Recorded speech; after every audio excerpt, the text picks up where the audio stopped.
What do you do when you've prayed consistently, faithfully, desperately, and God says absolutely nothing? No confirmation, no open door, no peace, just silence. Here's what nobody wants to say out loud.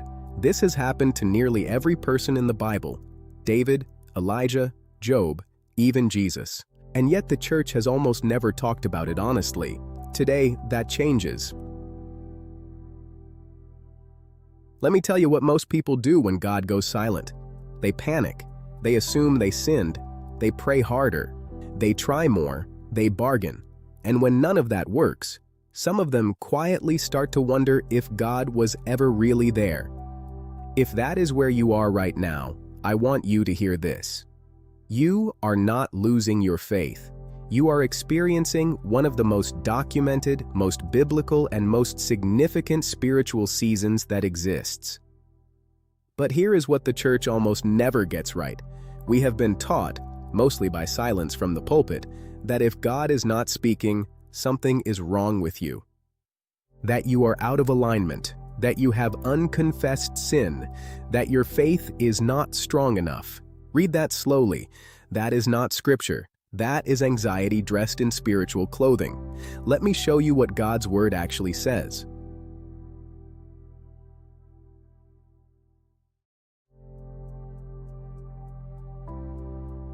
The first thing Scripture makes absolutely clear is this: God's silence is not new, and it is not a sign of absence. Look at Psalm 22. David opens with one of the most raw, unfiltered cries in the entire Bible. My God, why have you forsaken me? Why are you so far from saving me, so far from my cries of anguish? I cry out by day, but you do not answer. Read that slowly. This is David, the man after God's own heart, screaming into what feels like an empty sky. And here is what nobody in the church talks about. Jesus quoted this exact verse from the cross, Matthew 27:46. The Son of God, in his darkest moment, felt the silence of the Father. If Jesus experienced the silence of God, what makes you think you are too spiritual for it? Now go to 1 Kings 19.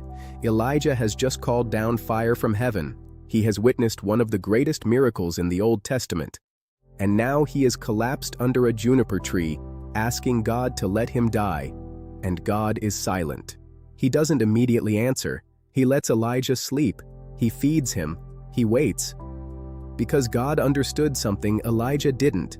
The breakthrough wasn't coming in the noise. It was coming in a still small voice. A whisper, after the wind and the earthquake and the fire. Here's what God actually says. His silence is not his absence.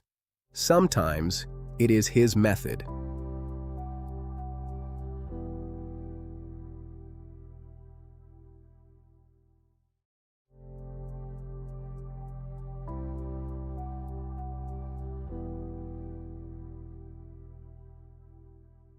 Stay with me, because this is the part the church has almost completely skipped over.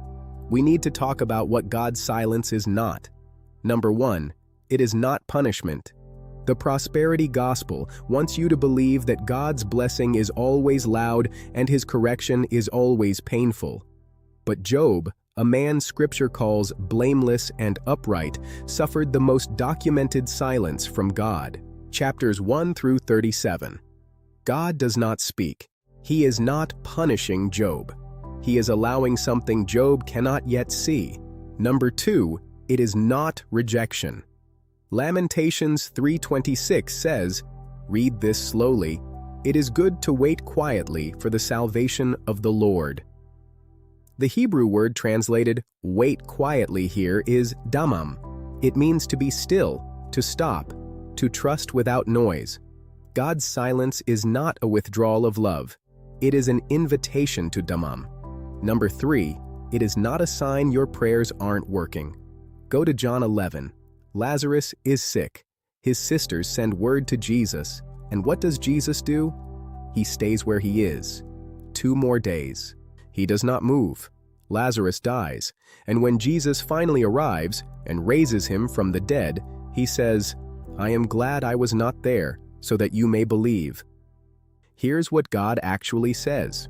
Sometimes I delay because what I am about to do is so much bigger than what you asked for. Stay until the next section, because this is the one nobody wants to say out loud.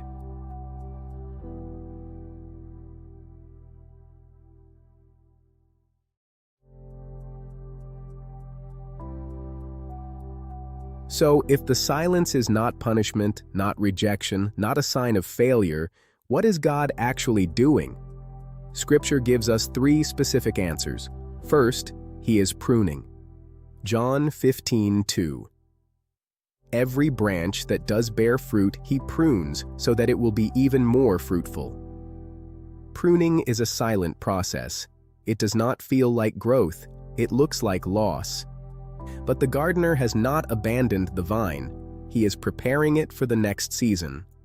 Second, He is testing, not because He doesn't know the answer, but because you need to discover what is inside you. Deuteronomy 8:2. Remember how the Lord your God led you all the way in the wilderness these 40 years to humble and test you in order to know what was in your heart. Here's a question that might make you uncomfortable. What has God's silence revealed about where you were actually placing your faith? Was it in His voice or in His blessing? Third, He is positioning. Isaiah 40:31. Those who wait on the Lord will renew their strength. They will soar on wings like eagles. The Hebrew word for wait here is kava. It means to hope, to expect, to bind together like a rope. This is not passive sitting. This is active anticipation. You are being wound tighter so you can be released further. God is not ignoring you. He is positioning you.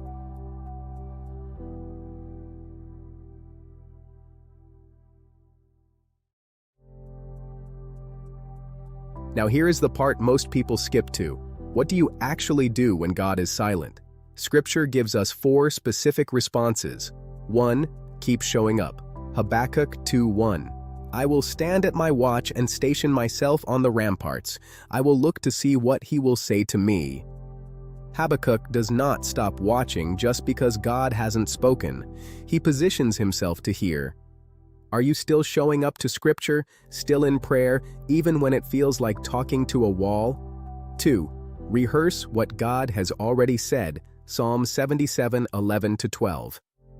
I will remember the deeds of the Lord. Yes, I will remember your miracles of long ago. In the silence, your enemy wants you to forget every time God showed up. Go back. Write down every answered prayer. The same God who spoke then has not gone mute. 3. Stop demanding a timeline. This is not prosperity gospel. God is not on your schedule. Ecclesiastes 3:11. Ecclesiastes 3:11 tells us He has made everything beautiful in His time, not yours, His. The breakthrough you've been praying for is not late. You are still in the chapter. 4. Wait actively, not passively. Romans 8:25. But if we hope for what we do not yet have, we wait for it patiently. Biblical patience is not sitting still. It is continuing to move in obedience while you trust. Keep serving, keep giving, keep building. The silence is the season before the harvest, and you do not stop farming during planting season.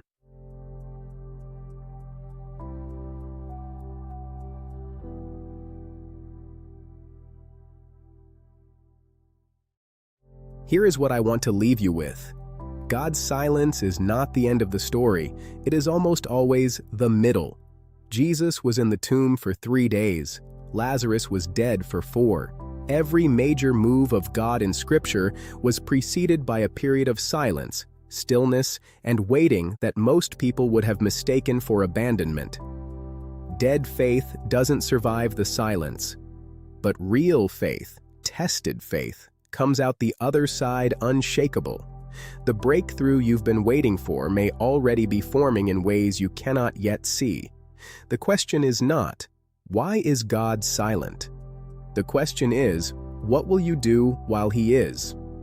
Scripture says this, Wait actively, stay faithful, rehearse His goodness, keep showing up because He is not absent. He is working. If this video gave you something to hold on to, share it with one person in your life who is in a season of silence right now. They need to hear this. And if you want to keep going deeper into what Scripture actually says, not what religion has assumed, hit subscribe.